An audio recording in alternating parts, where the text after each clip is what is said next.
സഹായം ആരിൽ നിന്ന് എത്ര എങ്ങനെ എപ്പോൾ എവിടെ നിന്ന് കിട്ടിയാലും അതൊക്കെ അല്ലാഹുവിൽ നിന്നുള്ള സഹായമാണ്.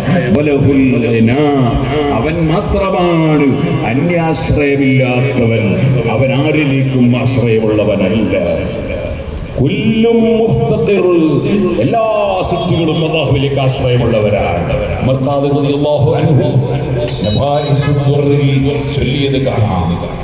അവർ സുന്നത്തിന്റെ വിശ്വാസം അത് വളരെ കൃത്യമാണ്. അല്ലാഹു സുബ്ഹാനഹു വ തആല ഇതിലേക്കും ആശ്രയമില്ലാത്തവനാണ്. അല്ലാഹു ഏകനാണ്. ഏകനാണെന്ന് പറയാൻ നമുക്കൊന്നും അർഹതയില്ല. ഞാൻ എങ്ങനെ ഏകനാകും? ഞാൻ ഏകനാകില്ല. എന്തുകൊണ്ട്? മജ്ജയും മാംസവും രക്തവും എല്ലും പല്ലും തോലും കയ്യും കാലും തലയും ഇതെല്ലാം കൂടിച്ചേർന്നുള്ളവനാണ് ഞാൻ. ഞാൻ ഏകനാണോ? അല്ല. പലതും കൂടിച്ചേർന്നുള്ളവനാണ്. ഞാൻ ഏകനല്ല. നിങ്ങൾ ആരും ഏകനാണെന്ന് പറയാൻ പറ്റില്ല.